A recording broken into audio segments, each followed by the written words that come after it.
kuping dua-dua ini. Di antara hikmah ya, mengapa Allah itu sering bersumpah dengan makhluk seperti wadduha, ya, demi waktu, demi masa, demi waktu, ya, dan lain-lain, itu ada hikmahnya. Di antara hikmahnya itu, pertama, kata sumpah itu adalah termasuk gaya bahasa dalam Arab ya, yang bertujuan memberikan penekanan kepada pendengar. Karena kita tahu bahwa Quran itu diturunkan dalam bahasa Arab, itu pertama. Yang kedua, untuk menambah keyakinan bagi orang-orang yang beriman. Karena apa? Meski tanpa sumpah pun kita ini sudah meyakini. Tapi tidak salah ketika ada tambahan penekanan itu supaya apa? Semakin menambah keyakinan. Sebagaimana yang pernah dialami oleh Nabi Ibrahim alaihissalam. Dan ingatlah ketika Ibrahim berkata, ya Tuhanku, perlihatkanlah kepadaku bagaimana engkau menghidupkan orang mati. Ya. Ini Nabi Ibrahim berkata, ya Tuhanku, perlihatkan kepadaku bagaimana engkau menghidupkan orang mati. Lalu Allah berfirman, belum percayakah engkau? Lalu dia Ibrahim menjawab, aku percaya, tetapi agar hatiku tenang, yakni hatiku semakin yakin, semakin mantap. Lalu Allah berfirman, kalau begitu ambillah 4 ekor burung, lalu cincanglah olehmu, kemudian letakkan di atas masing-masing bukit satu bagian. Kemudian panggillah mereka, niscaya mereka akan datang kepadamu dengan segera. Ketahuilah bahwa Allah Maha Perkasa lagi Maha Bijaksana. Ini salah satu maksud, yakni menambah kepercayaan dalam keimanan kita. Kemudian yang ketiga, ketika Allah bersumpah. Bentar dulu Abu Adit. Ini kan sudah ketiga, sampai ke berapa nih kira-kira? Itu cuma 4. Oke, lanjut sampai 4 ya, netizen dengar itu ya, sampai 4 aja ya. Jadi ketika Allah bersumpah dengan makhluk-makhluk yang hebat ini, dengan makhluk-makhluk yang dahsyat ini, itu menunjukkan bahwa sempurnanya kemuliaan dan kekuatan Allah Subhanahu wa taala. Adapun yang keempat, untuk menunjukkan kemuliaan makhluk yang dijadikan sumpah, karena Allah tidaklah bersumpah kecuali dengan makhluk-makhluknya yang istimewa. Seperti Allah mengatakan wal asr, demi waktu. Nah, waktu ini sangat istimewa. Dan maka Allah memakainya untuk bersumpah. Seperti itu, Mei. Udah 4 tuh, udah 4 ya? Ya.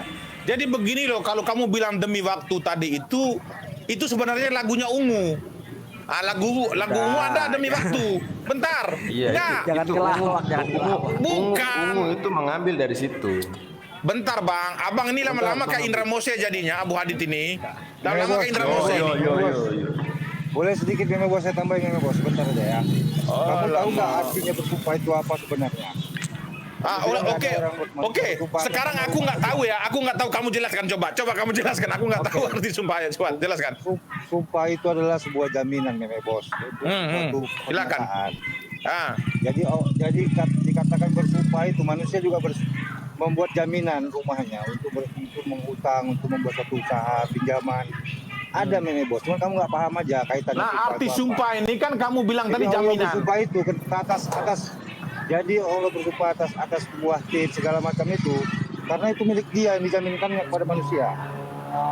Sebagai jaminannya itu. Kamu ini bilang tadi. Kau tidak bisa menjamin sesuatu yang bukan milikmu pada orang lain. Enggak, kau bilang definisinya sumpah tadi itu kan menjamin. Kamu bilang definisi sumpah itu kan menjamin. Sekarang kita buka di KBBI. Tolong apa? Host, coba bukakan definisi sumpah di KBBI. Ini orang ngarang ini, Ini ngarangin orang ini. Coba definisi sumpah di dalam KBBI dulu. Ini ngarang dia. Ini sebenarnya bentuk lompatan dari Meme Bos ini untuk menghindari pertanyaan saya tadi. Dia ini sebenarnya Meme Bos ini. Tadi kan saya bilang. Bentar dulu si Brata ini bilang katanya definisi sumpah itu katanya menjamin itu. Coba buka KBBI dulu. Jangan ngarang ini. Lo kamu saja belum menjawab satu. Itu memang begitulah kenyataannya sumpah itu. Itu adalah sebuah jaminan. Yang dikatakan Bang Abu tadi sebagai penguatan karena ada jaminan itu tadi. Kamu jangan bilang ngarang. Sumpah itu paham, jangan bilang Brata, sumpah itu contoh seperti ini loh. Ketika Bos, kalau nggak tahu bilang nggak tahu, jangan bilang orang ngarang. Bentar, sumpah itu artinya begini, ketika seorang presiden diangkat menjadi seorang presiden, dia bersumpah demi nama Tuhan. Nama Tuhan itu adalah nama yang tertinggi supaya apa? Supaya dia ini tidak boleh berbuat kejahatan, tidak boleh berbuat salah terhadap masyarakat. Artinya dia harus berjanji. Dia memakai itu karena itu yang bersumpah itu artinya dia berjanji. Coba buka definisi sumpah dulu, coba. Coba apa? Host, buka dulu. Sumpah untuk apa? Tujuannya untuk apa? Buka sumpah dulu. Sumpah tujuannya untuk apa? Meme. Iya, definisi Tujuannya untuk apa? sumpah dibuka dulu KBBI dulu, buka dulu biar tahu kita. Jadi Allah Subhanahu wa taala itu bersumpah demi apa coba? Tunggu, bersumpah KBBI biar tahu si Barata ini. Suatu hal atau kesetiaan dengan sumpah, mengangkat sumpah. Contohnya, berjanji dengan sungguh-sungguh. Ini KBBI ini kamus nih. Nah, arti sumpah ya. Ya, pernyataan yang diucapkan secara resmi dengan bersaksi kepada Tuhan atau kepada sesuatu yang dianggap suci. Itu bersaksi untuk dianggap menguatkan terhadap Tuhan kebenaran itu. dan kesungguhannya dan sebagainya. Pernyataan disertai tekad melakukan sesuatu untuk menguatkan kebenarannya atau berani menderita sesuatu kalau pernyataannya tidak benar. Janji atau ikrar yang teguh akan menunaikan sesuatu. Itu dalam KBBI sumpah. Nah, itu sangat dijelaskan, sumpah itu adalah bersaksi kepada Tuhan supaya menguatkan orang lain, supaya orang lain itu percaya bahwasan kalau dia sudah bersumpah demi yang tertinggi, artinya mereka percaya. Nah, Allah Subhanahu wa taala ini bersumpah demi yang tertinggi, yang mana lagi kalau dia sudah bersumpah demi Gunung Sinai coba? Udah kita tinggalkan inilah. Gini, memang ini harus ditinggalkan karena pertanyaan memang saya harus ditinggalkan, kenapa? memang kita harus pindah kok. Iya, karena kamu tadi belum pernah menjawab. Kan pokok bahasan tadi ketika muncul dari mulut kamu mengatakan tidak ada perintah untuk toladan kepada Yesus, sementara Yesus sendiri jelas-jelas memerintah untuk kalian bertoladan. Nah, tadi saya sebutkan apa saja yang harus ditoladani kan gitu. Malah kamu lompat kemari belum menjawab gitu loh. Kau belum menjawab apa yang ditoladani seperti yang aku contohkan tadi. Seperti yang Yesus selalu lakukan di Matius 26 nomor 39. Yesus sujud berdoa menyembah kepada Allah Tuhannya Yesus. Kamu malah kepada Yesus itu kan tidak bertoladan. Sementara kamu bilang tidak ada perintah untuk bertoladan kepada Yesus. Ada perintahnya, itu tertulis di Yohanes 13:15. Bahkan Yesus mengatakan begini juga. Tertulis di Yohanes 14:15. Apabila kamu mengasihi aku, kamu harus melakukan segala sesuatu yang aku perintahkan kepadamu. Tuh. Berarti kamu harus melakukan perintah Yesus dan bertoladan kepada Yesus. Bahkan kamu pun disuruh mendengarkan kata-kata Yesus. Tertulis di Yohanes 10:27 dikatakan, aku mengenal domba-dombaku sebab mereka mendengarkanku dan mengikutinya. Nah, kau bilang dari awal tadi kau bilang tidak ada perintah untuk bertoladan kepada Yesus. Saya bilang kau telah nipu. Makanya saya sebutkan apa-apa saja perintahnya itu kan. Nah, dari situ kau belum menjawab satupun, malah lompat ke sumpah segala macam. Ini gimana ini? Nanti saya sebut balik tadi kodok, kau marah lagi. Kodok kan sukanya lompat-lompat gitu. Gimana itu? Coba jelaskan. Apa yang kau toladan dari Yesus? Kan nggak ada seperti kasih harus ditoladani. Kok di sini teriak-teriak dari tadi nggak pakai kasih? Ya, sudah dijawab. Sekarang itu jelaskan kepada saya, Meme, pertanyaan saya tadi. Elisa pergi dari sana ke Betel dan sedang ia mendaki, maka keluarlah anak-anak dari kota itu lalu mencemoohkan dia serta berseru kepadanya, naiklah botak, naiklah botak. Apa itu maksudnya? Suara buku kedengaran nggak ini? Dengar. Halo? Kedengaran. Saya jawab dulu pertanyaan Muhammad Sugito dulu lah. Punyamu itu gampang kalau soal botak-botak itu di bawah juga botak. Nah, jadi saya jawab dulu ya. Enggak ketawa. Jadi begini, kalau teladan Yesus itu begini ya. Di dalam kekristenan itu kami tidak dituntut untuk mengikuti teladan Yesus. Artinya perbuatan ya. Itu netizen biar kalian paham arti teladan itu perbuatan. Jadi teladan Yesus itu banyak juga yang diikuti, banyak yang tidak diikuti. Jadi kami tidak dituntut harus benar-benar ikuti teladan, tidak seperti Muslim. Ketika Muhammad tidur membawa ember, taruh di bawah kolong untuk kencing, kalian juga harus ikut. Kencing duduk juga harus ikut. Enggak, kami tidak seperti itu. Maaf ya. Jadi yang kami teladani tentang Yesus itu begini, ketika Yesus membasuh 12 kaki murid-muridnya itu, di situ artinya dia merendahkan diri. Nah, dalam konteks merendahkan diri itu kami ikut. Kami ikuti teladan Yesus, kami merendahkan diri. Kalau berkaitan dengan teladan yang lain itu banyak, mungkin saya jelaskan, tetapi waktu ya. Nah, berkaitan dengan perintah Yesus, ya perintah Yesus juga harus kami ikuti dong. Pertama, Yesus menekankan kepada murid-muridnya bahwasan, pergilah, beritakanlah Injil ke seluruh dunia, baptislah mereka dalam nama Bapa, Anak, dan Roh Kudus. Nah, kami itu ketika murid-murid Yesus memberitakan Injil, ya kami ikuti karena itu perintah Yesus. Ketika murid-murid Yesus mau membaptis kami itu, kami memberikan diri kami untuk dibaptis. Kami mengikuti perintah Yesus. Nah, celakanya itu bagi orang yang tidak mengikuti perintah Yesus, yang tidak membaptis, tidak mempercaya Injil. Nah, itu yang celakanya. Kami tidak celaka karena kami mengikuti. Paham ya? Jadi perintah Yesus dan juga berkaitan dengan teladan banyak kan ikuti kok, bukan nggak ikuti, tetapi tidak dituntut. Kami dituntut hanya sunat hati, artinya apa yang masuk ke dalam mulutmu itu akan menjadi haram, tetapi apa yang keluar, apa yang masuk ke dalam mulutmu tidak akan menjadi haram, tetapi apa yang keluar daripada mulutmu akan menjadi haram. Karena apa yang keluar daripada mulutmu itu berasal dari hati. Artinya sunatlah hatimu, jangan kau mencaci maki orang, tidak boleh. Nah, itu yang kami dituntut, kasih itu kami dituntut, kasih sesamamu. Kami dituntut soal itu. Udah pertanyaan Bang Adit dijawab dulu. Yang mana nanti nih? aku lanjutkan. Nyambung jawabannya ya? Nggak nyambung. Biar nanti Nyambung sesangga jawabannya yang nggak salah. nanti sesangga itu pertanyaan Bang Adit dulu yang ditangkap. Halo Bang Meme Bos, ngopi dulu sambil tarik napas, nggak usah goncang gitu, santai. Ini Meme Bos ya. Meme Bos, kayaknya kamu berusaha membuat suatu perkataan yang tepat, terburu-buru. Tapi waktu kamu ditanya, kamu bilang waktu tidak cukup menjelaskannya. Kamu tak paham itu. Kami pun tahu sebenarnya. Makanya kami sebenarnya bisa menjawab dengan singkat-singkat saja. Tapi kami tahu akalmu, kemampuan berpikirmu tidak sampai untuk menerima kata jawaban yang singkat. Makanya kami jelaskan. Sayangnya setelah dijelaskan pun kau tidak mau mendengarkan. Masih tidak paham juga. Kami kasihan sekali kalau begitu, karena apalagi ini pertanyaan sudah sering kali ditanyakan dan sering kali dijawab. Seperti yang tadi saya katakan, apa yang dicari Yohanes 13. Nggak tahu nih Meme Bos kemana ini. Memang waktu Yesus berkata itu di Yohanes 13. Ini suaraku kenapa putus-putus ya? Oh, jaringanmu nih, jaringanmu. Ini memang gawat ini. Ini netizen pikir orang ini bahwasan aku ini mau kabur ini. Enggak. Tidak ada yang berpikir begitu. Enggak demikian, enggak. Kami tidak Tidak, otaknya netizen ini kan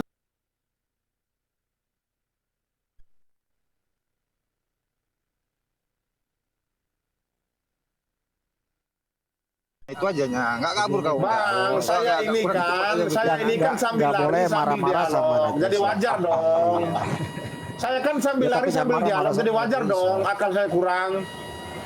Iya, tapi jangan marah-marah sama netizen, anggap mereka nonton bola. Pemain bola kan sudah ahli-ahli, penonton aja masih bisa bilang wah goblok gitu kan gitu. Ayo, men. Wajar. Jadi yang kita berhadapan saja, kalau mau ngoblokin kaku gitu. Elisa pergi dari sana ke Betel, dan sedang ia mendaki, maka keluarlah anak-anak dari kota itu lalu mencomokkan dia serta berseru kepadanya, naiklah botak. Ayo jawab dulu, itu apa maksudnya? Iya Supaya kita bacalah tahu dengan semua apa maksudnya. Iya baca semuanya dong, biar tahu konteksnya apa di situ botak itu tertujunya kepada siapa kan nanti tahu di situ nanti. Elisa pergi dari sana ke Betel, dan sedang ia mendaki, maka keluarlah anak-anak dari kota itu lalu mencomokkan dia. Dia ini siapa? Elisa ya. Serta beserta kepadanya, naiklah botak. Maksudnya cuma menginformasikan saja bahwa Elisa ini botak atau gimana? Iya kalau anak-anak itu neriain dia botak apa masalahnya, nggak ada salah. Kenapa harus Apa, tertulis di cuma nanya sini? aja. Iya salahnya apa kalau anak-anak teriak? Kayak nggak ada tulisan yang lebih baik apa? Iya kalau contoh anak-anak teriakin dia gondrong, hei gondrong, naik gondrong, nggak masalah. Wah, ada lagi yang gondrong itu ada lagi, ayatnya ada lagi. Ini yang botak nggak dulu. masalah. Cuman kalau aturan cukur bulu jembut itu yang salah, bukan masalah botaknya. Begini, Meme. Kok masalah ini sepele begini kok masuk dalam Bible sih? Ya Itulah orang juga tahu kalau udah botak ya Bang. botak. Ngapain ditulis lagi di sini? Nggak ada. Itu. Untuk menambah-nambah biar tebal gitu Iya Biblenya. di situ bukan Atau gimana? firman Tuhan, itu bukan firman Tuhan, itu bukan perintah Tuhan, itu fakta sejarah. Oh, bukan. Bedakan dengan firman Tuhan dong, itu kan fakta sejarah bukan firman Tuhan itu. Oh, jadi kalau fakta sejarah bisa salah bisa benar ya? Oh, bukan masalah bisa salah bisa benar, tetapi menurut kamu tidak masuk akal ya bagi saya masuk akal aja itu ketika orang mengatakan gondrong, botak ataupun cepak nggak masalah. Intinya jangan firman Tuhan itu. Merasa bukan nggak masuk akal, masalahnya kenapa hal-hal sekecil begitu dimasukkan dalam Bible? Nggak masalah kalau sejarah nggak masalah Pak. Yang salah itu kalau Tuhan yang Maha Suci memerintahkan orang cara-cara mencukur bulu jembut itu yang salah, yang jadi botak itu nggak boleh. Udah tahu botak, ngapain masuk ya orang juga tahu nggak perlu Ya dibicarakan. namanya juga sejarah itu nggak masalah. Ya dalam Bible juga banyak sejarah yang kontradiksi. Jadi kalau saya bilang sejarah, ya saya sudah bilang tadi sejarah itu bagi kami tidak masalah. Iya, jadi aku itu kontradiksi memang. Yang terpenting itu Tuhan Sabar, itu masa mengajarkan orang cukur jenggot itu loh. Mana coba kalian di sini open cam. Ada nggak jenggot kalian coba? Kalau ada jenggot kalian ini melawan ini. Loh, yang disuruh potong bukan jenggot, kumis. Jenggot juga Bapak, jangan Tidak salah ada. di hadis itu ada jenggot. Di mana? Kau sebutkan potong jenggot di mana? Oh ya oke lah, Hari ini kumis. saya politik Ya kau. udah oke kumis. Jangan, Kenapa? kau bilang jenggot. Mana jenggot, potong Oke jenggot. kumis ya. Oke kumis. Nah sekarang buka kameramu, ada kumis nggak kau coba? Saya tidak ada kumis. Ini Bang Muhammad Sugito, ada nggak kumis abang? Tidak ada. Kumis jenggot nggak ada, saya kumis jenggot nggak ada, cuma 2 jenggot, 2 biji. Coba. Ini saya panjangin 2 biji ini. Sudah Itu jangan lihat orang per orang lah. Begini Itu lepas sekarang, saya jenggot tanya itu lepasin jenggot panjang itu siapa sih yang perintah itu? Oh, Nabi Muhammad mengatakan selisilah orang Yahudi. Maka tipiskanlah kumismu dan biarkan jenggotmu. Karena Oh, orang jadi Yahudi itu jenggotnya tebal, kumis juga tebal. Jadi untuk kita membedakan disuruh antara menyelisih. jadi untuk membedakan antara Islam dengan Yahudi, kalian punya jenggot Ya. kumis nggak ada, mereka tebal. Ya, Nabi itu berusaha untuk menyelisih semua. Oh, untuk membedakan ya. Membedakan, iya. Membedakan antara, soalnya kan orang Yahudi itu kan nanti kan hari kiamat nanti kan Yahudi dan Kristen kan menjadi penebus orang-orang Muslim kan, jadi mereka memang harus panjang jenggotnya dengan kumisnya. Iya, supaya kuat ditarik itu kumisnya. Iya, supaya nanti diikat Tuhan kan nanti ikat orang itu pakai tali di jenggot-jenggotnya nanti dicampakkan ke neraka kan. Campakkan ke neraka, betul gantian kan? Iya benar. Ya, kok tahu mau dilempar ke neraka malah nggak tobat sih, gimana? Enggak, yang saya anehnya begini, kenapa kalian buat dosa ke orang Yahudi dan Nasrani yang menjadi penebus dosa kalian? Siapa suruh mau jadi Nasrani dan Yahudi? Siapa suruh? Wah, kok jadi gitu? Kok jadi gitu pula? Kamu kan Kok jadi nanya, saya gitu? juga balik nanya. Kenapa nggak orang Hindu? Kenapa nggak orang Buddha? Kenapa harus orang Yahudi dan Nasrani? Ya udah kamu pindah aja ke Buddha sana. Kenapa harus orang Yahudi dan Nasrani itu loh yang menjadi pertanyaan? Naik Ustaz Alwan. Bang Bud gantian ya sama Ustaz Alwan ya. Kirim permintaan. Saya kembali ini ya, Bang Meme. Tadi kan kau bilang bahwa tidak semua yang diikuti dianjurkan untuk diikuti oleh Yesus. Padahal yang kau sebutkan tadi bukan hal-hal yang pokok gitu loh. Kau yang sebutkan tadi, termasuk kasih dan lain sebagainya, itu kalau kita baca keseluruhan yang kau katakan tadi, itu hanya hal-hal keduniawian itu.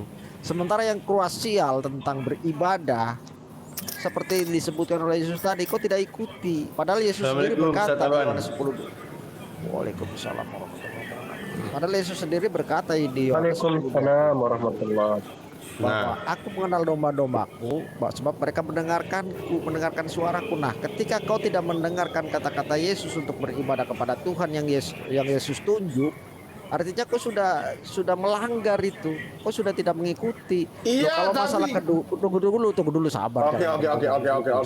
Oke. Nah, ketika kau bicara masalah kemanusiaan, kayaknya tidak perlu bertuhan Yesus. Banyak itu ateis dengan sistem hak asasi manusia. Mereka sudah melakukan ajaran kasih. Cuma memang bentuk namanya berbeda. Seperti kau tadi berkata bahwa kalau mengikuti Yesus itu harus pergilah ke semua bangsa dan baptislah dengan nama kemudian bla bla bla bla bla, termasuk beritakan Injil. Nah, di sini ada 2 pertanyaan ketika kau menyebut baptis dan Injil.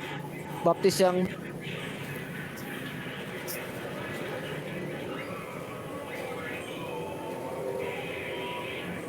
Silakan Ustaz Alwan.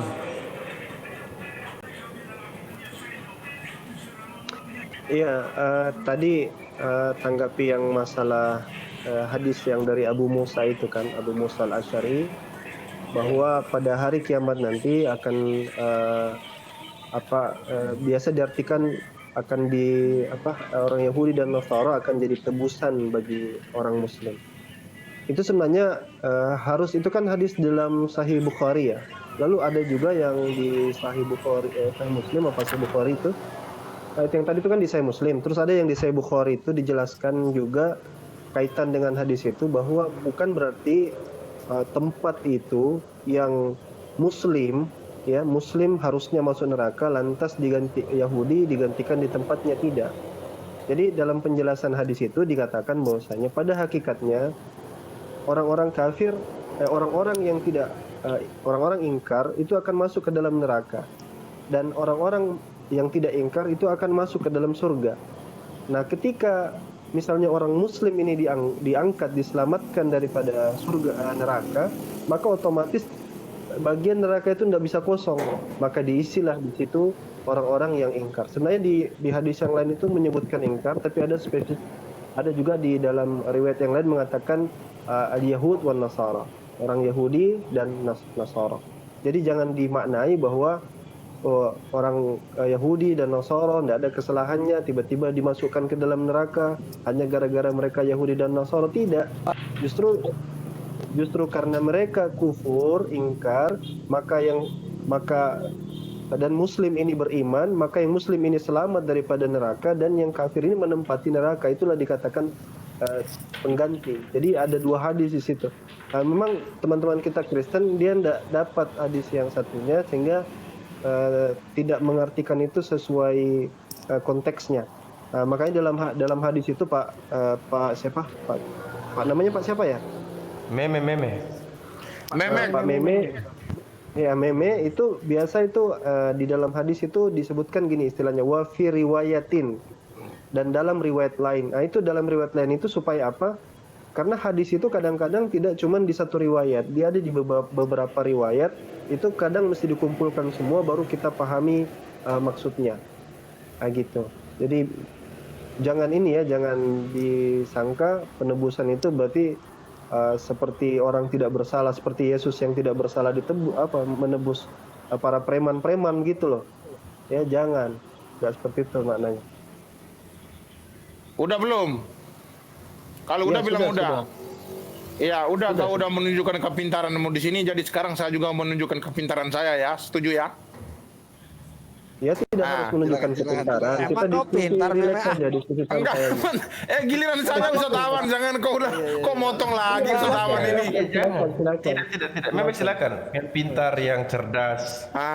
Karena Ustaz Awan sudah menunjukkan kepintaran dia, ini memang kita harus tepuk tangan. Jadi netizen di bawah itu kalian harus tepuk tangan rame-rame.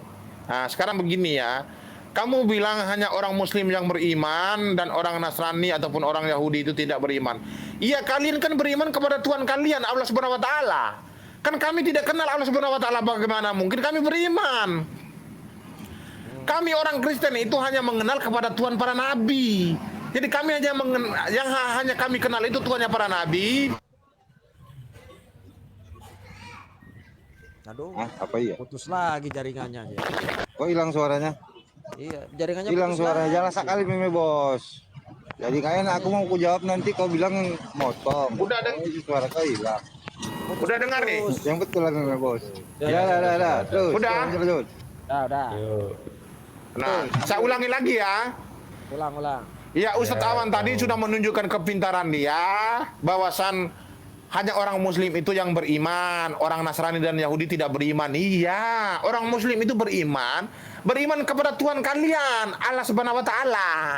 Jadi orang Kristen itu tidak kenal Allah Subhanahu wa taala, bagaimana mungkin kami mau beriman?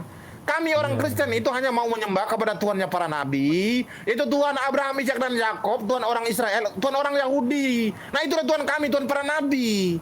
Jadi kami tidak mau menyembah kepada, bentar dong. Jadi kami orang Kristen itu orang yang beriman.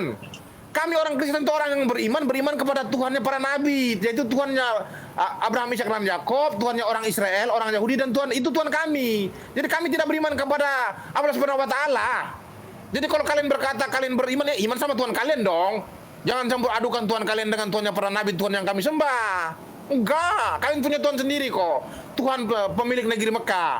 Jadi Tuhan kami itu bukan Tuhan pemilik negeri Mekah. Tuhan kami itu Tuhan pemilik alam semesta. Bukan Tuhan pemilik negeri Mekah, bukan. Oke, silakan Ustaz Alwan. Belum, kok langsung dipotong. Kurang pintar kedengarannya, kurang pintar. Sudah. Enggak, kurang Apa pintar. Coba yang lebih Asal pintar. aku lah. Ini ngomong. kurang pintar. Coba yang bagus, yang lagi bagus. Asal aku ngomong langsung dipotong. Yang lebih bagus, Lanjut dulu. Tadi kau bilang biar yang pintar sedikit. Mana pintarnya belum nampak? Coba pintarin sedikit, lebih pintar lagi. Tadi kan Ustadz Alah, Alwan jauh, katanya. Ustadz Alwan nanti. Kan kata Ustadz Alwan katanya orang Yahudi dan Nasrani itu bukan orang yang beriman tetapi orang kafir. Iya, yang beriman itu kan kalian kepada Tuhan kalian. Kami tidak kenal Tuhan kalian kok, bagaimana mungkin kami mau beriman? Kami beriman kepada Tuhan kami, bukan Tuhan kalian. Pertanyaannya apa? Tuhan kita berbeda. Enggak, dia nggak nanya, cuma nyangkal dia tuh. Oh, Saya cuma nyangkal mau- aja. Tuhan Oh. berbeda kok. Jadi kalau kamu bilang kami kafir kufur itu ya memang menurut kamu kami kafir kufur karena kami punya Tuhan sendiri. Kamu Tuhanmu beriman siapa, karena kamu Mas? punya Tuhan. Tuhanmu siapa Ah. nih yang kamu imani? Intinya bukan Allah SWT aja lah, itu aja lah udah.